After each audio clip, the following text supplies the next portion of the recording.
Bonjour à tous. Soyez les bienvenus dans notre émission La réussite pour Club à vous, que vous retrouvez tous les dimanches à 16h sur notre antenne. Un magazine optimiste, innovant, humaniste, positif, qui, je l'espère, va vous donner le moral et l'envie de vous réaliser. Notre émission a pour ambition d'être une forme de grand laboratoire de recherche pour comprendre pourquoi certains réussissent alors que d'autres n'y parviennent pas. Vous avez votre BTS d'opticien lunetier. Oui.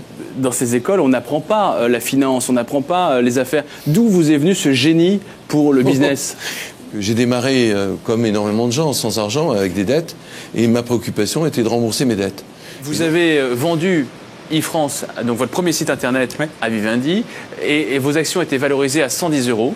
Les leurs. Voilà, ils vous ont payé avec ces actions-là. Et en fait, au bout de quelques temps, après l'éclatement de la bulle Internet, elle ne valait plus que 8 €. Donc vous étiez virtuellement ruiné. Ah, j'étais même plus que ruiné, puisque j'avais, moi, eu la super idée d'emprunter de l'argent en mettant en garantie les actions Vivendi. Donc quand l'action valait 110, les banquiers me prêtaient tout. Mais quand elle valait 8, ils m'appelaient pour que je rembourse. Ce que je pouvais évidemment pas faire, puisque j'avais plus un sou. Donc... Monsieur le Premier ministre, pour la réussite pour Club à vous, dites-nous, selon vous, qu'est-ce qui permet de réussir aujourd'hui, en 2008 ? Il faut avoir des projets. Un projet de vie, un projet d'entreprise, un projet de société, un projet politique. C'est le projet qui rend l'homme plus grand. Je voudrais poser une question à Meryl Streep. Bonsoir Meryl, je suis Théophane, un petit restaurateur vietnamien dans le 13e arrondissement de Paris.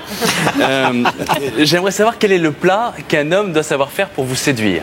Cette émission s'appelle Thalassa, elle est diffusée le vendredi, le jour du poisson, et elle a su fidéliser... Oui. Quel enchaînement canon, dis donc. Celle-là, on l'avait pas fait encore.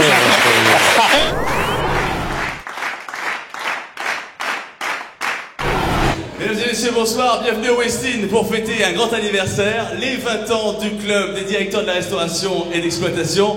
Merci de faire un triomphe au président Yeux-To. Alors, vous avez vu que ce soir, les Asiatiques travaillent.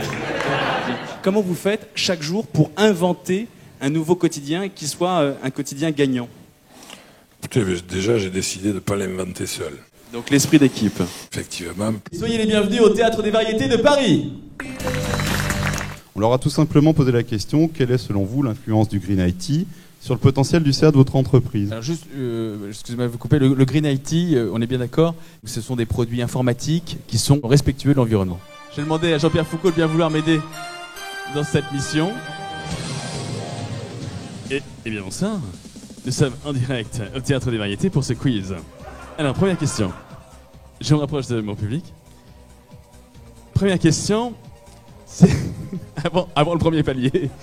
Mesdames et messieurs, en quelle année la société Brother s'est-elle installée en France?